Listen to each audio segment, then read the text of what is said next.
We have all had those days. You know the ones? You wake up late. You spill your coffee. You miss the train by 3 seconds. Then you get to work only to find out the project you spent months on has been canceled. In those moments, life feels like a cruel joke. It feels like chaos.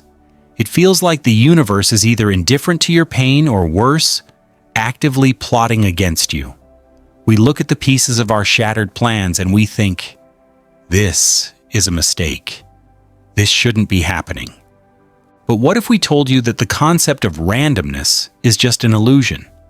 What if the chaos isn't chaos at all, but a language we haven't learned to speak yet? Hello, we are Inner Peace and Wisdom, and today we are going deep into one of the most uncomfortable, yet liberating truths of existence. We live in a world that is obsessed with control. We want to predict the stock market, the weather, and our 5-year plans. So when something unexpected hits us, a breakup, a layoff, a sudden loss, we panic, we feel like victims. But ancient wisdom, from the Stoics of Greece to the Zen masters of Japan, suggests that nothing happens by accident. Every person you meet, every delay, every moment of pain is not a glitch in the system.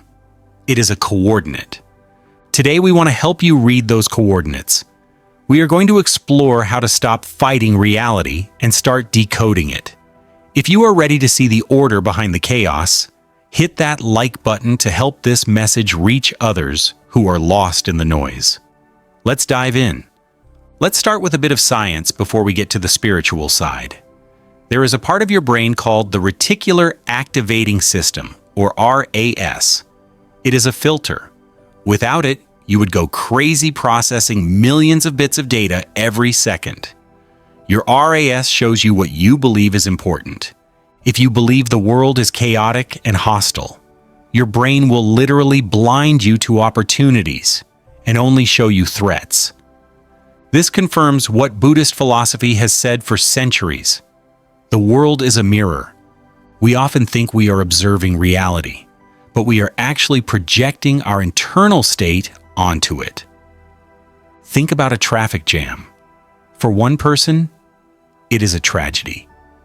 They are angry, pounding the steering wheel, spiking their cortisol, screaming, "Why does this always happen to me?" For the person in the car next to them, that same traffic jam is a rare moment of solitude, a chance to listen to a podcast, to breathe, to call their mom. Same event, 2 completely different realities. The event wasn't bad, the event was neutral. The suffering came from the resistance to what is. When we here at Inner Peace and Wisdom talk about nothing happening by accident, we don't mean everything is predestined by a man in the clouds. We mean that every event is a neutral surface reflecting your own mind back to you.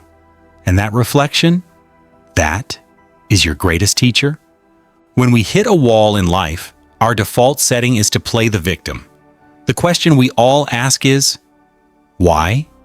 Why did she leave me? Why did I get fired? Why is this happening now? Why looks backward? Why searches for someone to blame? If you want to change your life, we challenge you to change the preposition. Stop asking why. Start asking what for. For what purpose has this challenge arrived? Think about the gym. When you lift a heavy weight, you are literally tearing your muscle fibers. It is trauma. If the muscle could talk, it would say, "Why are you hurting me?" But you know the purpose. You know that the resistance is the only way to grow stronger.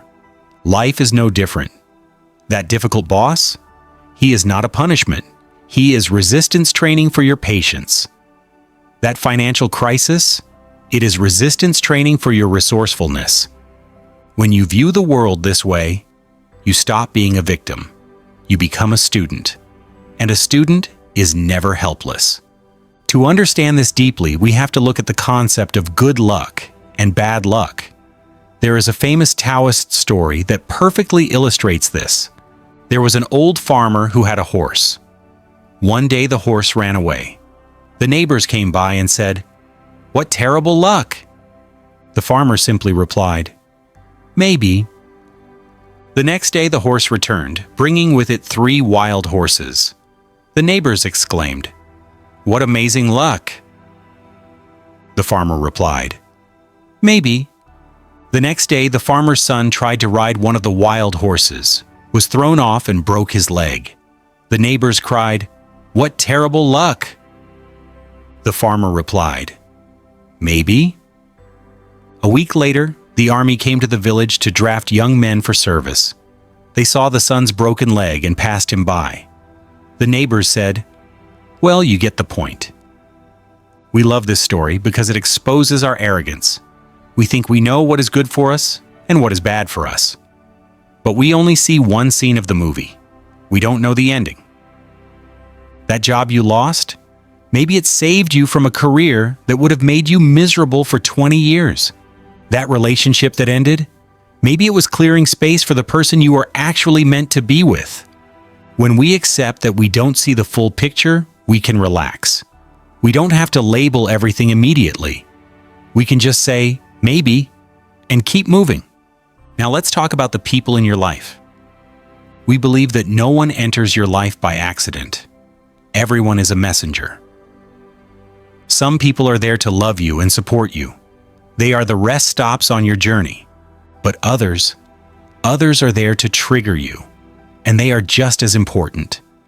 The person who betrays you teaches you forgiveness.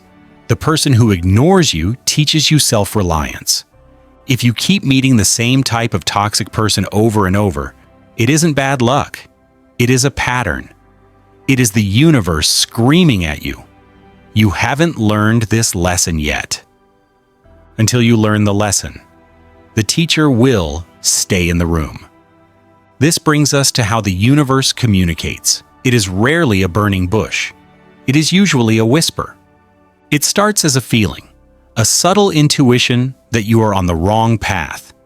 If you ignore the whisper, you get a pebble, a small problem.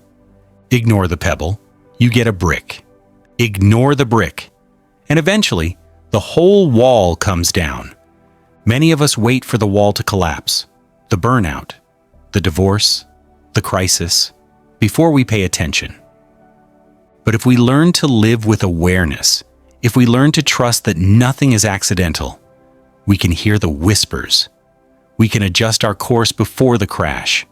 Steve Jobs famously said, "You can't connect the dots looking forward. You can only connect them looking backwards." This is the hardest part of the journey. Trust. Trusting that the confusion you feel right now is part of the clarity you will have later. Trusting that the pain is the breaking of the shell that encloses your understanding. If you are going through a dark time right now, we want you to know this. You are not lost. You are in a tunnel, and tunnels have exits. Everything that has happened to you, the good, the bad, the ugly, has been necessary to build the version of you that is sitting here, watching this video, ready to wake up. So, here is our challenge to you for this week. When something goes wrong, catch yourself. Don't spiral. Stop. Take a breath and ask, if this wasn't an accident, what is it? What is this trying to show me? You might not find the answer today, but the question alone changes everything. We are all on this journey together. If this perspective resonated with you, join our tribe. Subscribe to Inner Peace and Wisdom and turn on notifications. We are building a space for people who want to live consciously, and we want you here with us. And please, share your story in the comments. Tell us about a time when something bad happened to you, but it turned out to be the best thing for you. We read every comment, and your story might be exactly what someone else needs to read today. Remember, the universe is not clumsy. It doesn't make mistakes, and it definitely didn't make a mistake with you. See you in the next one.